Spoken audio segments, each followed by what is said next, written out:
Ladies and gentlemen, today I'd like to share a big idea with you. In fact, I believe it could be one of the biggest ideas of the 21st century. It's an idea that could unite politicians from the left to the right in fixing our broken social security system. It's an idea that could give dignity to millions and accomplish what we should have accomplished long ago, especially in our rich and wealthy countries, eradicating poverty. But first, I have to be honest with you. It's actually not my idea. No, in fact, it's the idea of this man, Thomas Paine, who sadly wasn't able to make it today because, well, he died 200 years ago. But it was also the idea of these guys, some of history's greatest thinkers. Now I can hear you think, what kind of idea could unite men so different, such as the civil rights campaigner, Martin Luther King, on the one hand, and the free market economist, Milton Friedman, on the other hand? What kind of idea could unite thinkers so different, such as Thomas Paine, who thought that the government is the solution to most of our problems, and on the other hand, Friedrich von Hayek, the Austrian economist, who said that, well, the government is in fact the problem most of the time. What is this idea that goes against the spirit of our times, right through the old political divisions between the left and the right? What is this great idea, this utopian idea that so many of history's greatest thinkers have been dreaming about for centuries, yet which has failed to come true so far? Well, some people call it the citizen's dividend. Other people call it the basic income. Now, I like to call it free money for everyone. Now, that sounds good, right? I know it obviously also sounds like a utopian fantasy, something that will never come true, especially not in our lifetime. But I want to remind you beforehand, utopias have a tendency of coming true. Just think of how the end of slavery, equal rights for men and women, and democracy, they were all regarded as impossible ideals once. But in history, there is something called progress. So let's start with a simple, basic question. What is the basic income? Well, it is a monthly grant, enough to pay for your basic needs, food, shelter, education, that's it. Now, some of you might ask, don't we have this already? Isn't there something called social security? Don't we have the welfare state? Well, yes, but the basic income is something entirely different. In the first place, it's universal. So everyone would get it. Whether you're a billionaire or a beggar, whether you're a man or a woman, whether you're employed or unemployed. The basic income is a right as a citizen of your country. Moreover, it's also unconditional. So you'll get it no matter what. No one's going to tell you what you'll have to do with it. No one's going to tell you what you have to do for it. The basic income is not a favor, but it's a right. Just like, for example, the freedom of speech is a right as well.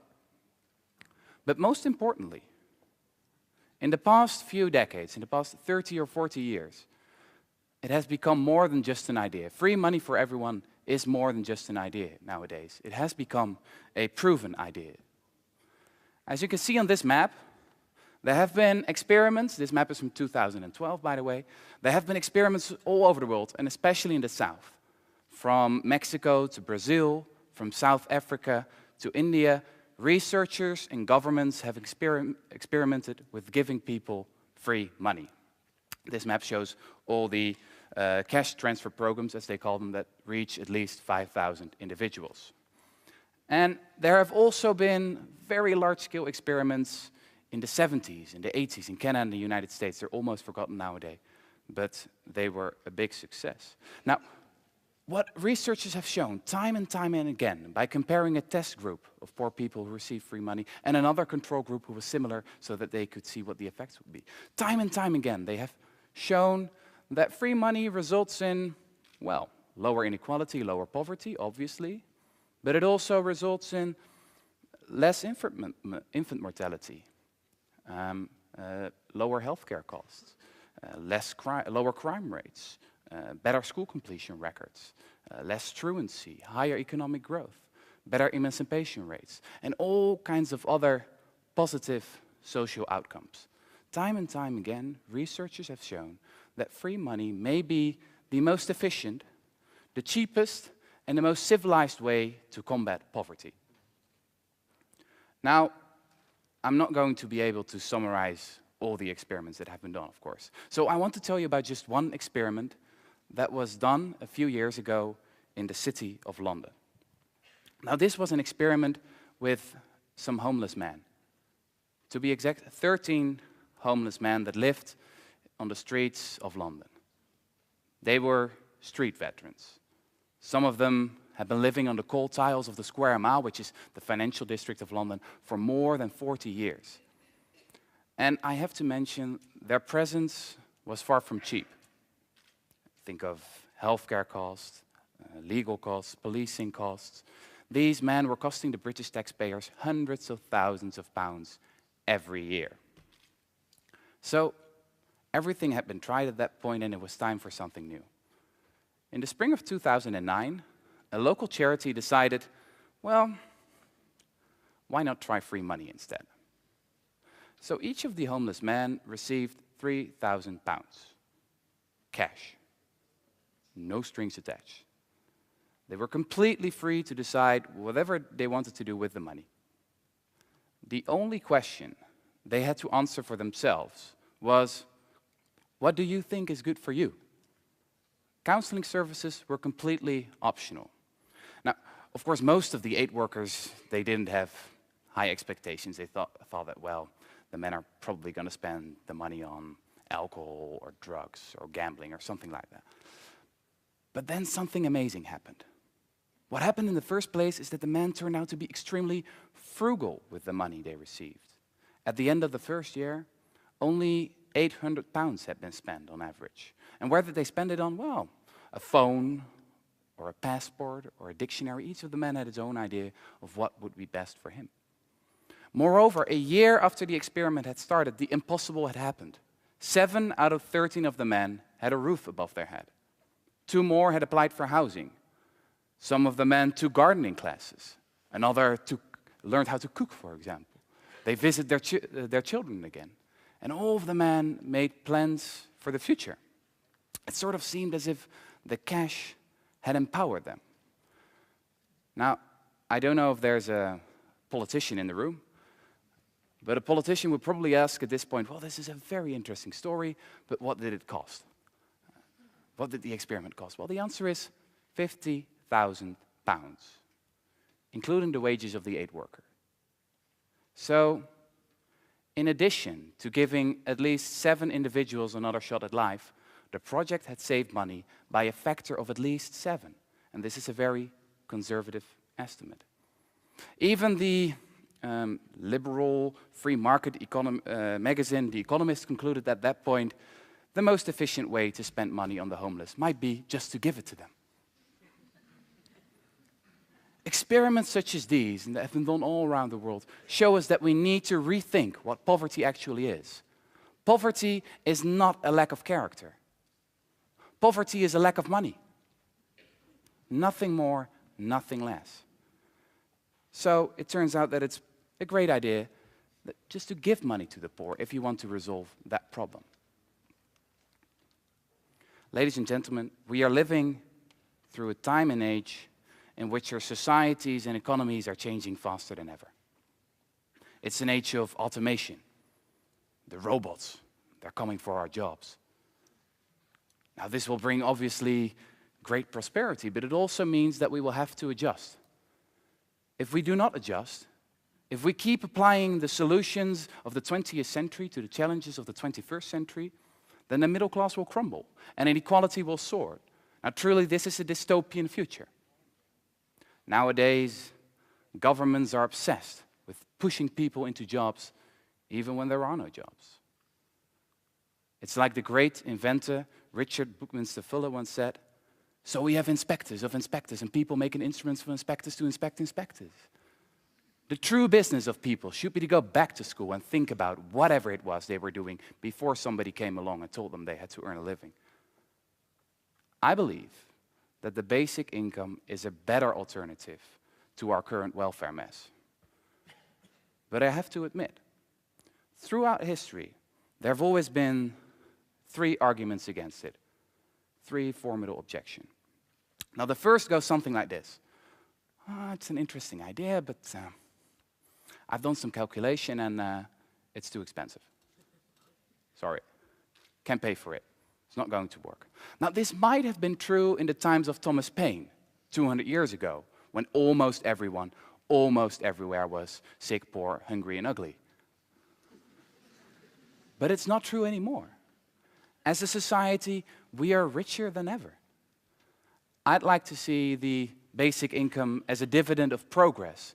Because our forefathers worked so hard to achieve our current level of prosperity, we can now afford to give everyone a share of their accomplishments. And remember, eradicating poverty is actually an investment. There's one economist who calculated that it would cost about $175 billion to eradicate poverty in the United States. Now, that's quite a lot of money, right? $175 billion each year. But it's only a quarter of the country's military budget. So this is entirely possible. It's entirely doable.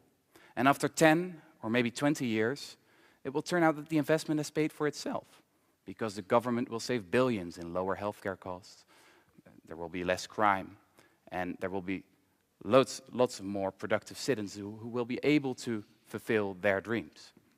So let's move on to the second objection. Maybe that one's better. The second objection goes like this. This is an interesting idea. We might be able to pay for it, but when you give people free money, they'll stop working. You know, it's human nature. People are lazy. Nothing can be done about that. The interesting thing here is that if I would ask each and one of you in this room, would you stop working when I'll give you, about 1,000 euros each month? About 99% of you would say, no, of course not. I've got dreams, I've got ambitions. I'm not going to sit on the couch, no. But if I would ask each and every one of you, what will other people do when they'll receive 1,000 euros each month? I think about 99% of you would say, yeah, other people. Yeah, they'll probably stop working. It's human nature, they're lazy. Well, if that's what you're thinking, I've got some news for you. The experiments that were conducted all over the world, and also common sense, actually tells us that most people want to contribute to society. Most people want to make something of their lives.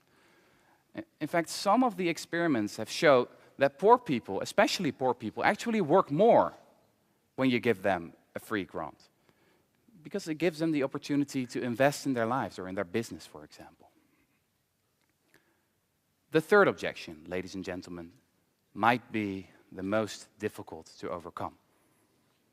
I hear people sometimes say, well, this is a great idea. We might be able to pay for it, and I won't stop working, and maybe they want to. But this is too big. Politicians nowadays, they're too busy with themselves, and it's never going to happen. They're short-sighted. This is just a too big idea. I don't think it's going to happen. Well, if that's what you're thinking, I want to introduce you to this man. You know him, right? This is Richard Nixon, the conservative president, the corrupt president, actually, from the Watergate scandal. Yes, it was this man who almost implemented a modest basic income at the beginning of the 70s in the United States. It almost happened. Actually, his proposal got through the House of Representatives, and it hit the Senate floor, where doubts returned because some of the more progressive senators said, well, this is a great idea, but we want a larger basic income, so we're going to reject this proposal. And, well, we never heard it from again. It's an almost forgotten episode in the history of the United States. But it shows us that, of course, it's possible. Remember, once again, utopias have a tendency of coming true. The end of slavery, equal rights for men and women, democracy, they were all regarded as impossible utopian ideals once. But in history, there is something called progress, however slow and erratic it might be. All we need is a little more patience sometimes. All we need is a lot more collective ambition. Now, I understand that a short TED Talk is probably not enough to convince you that free money for everyone is going to be the biggest idea of the 21st century. So I encourage you to read more about it, to look at the evidence for yourself and think, isn't it time to update my worldview? As I said, our ideas often lag behind the speed in which our societies and economies are changing. The basic income may not be implemented in the next 3 or 4 years, but it may be implemented in the next 30 or 40 years. Ideas can and do change the world. In fact, history is ruled by little else. It's like the famous Irish poet Oscar Wilde once said, "Stronger than 1,000 armies is an idea whose time has come." And I believe that in this century, the time has come for free money for everyone. Thank you very much.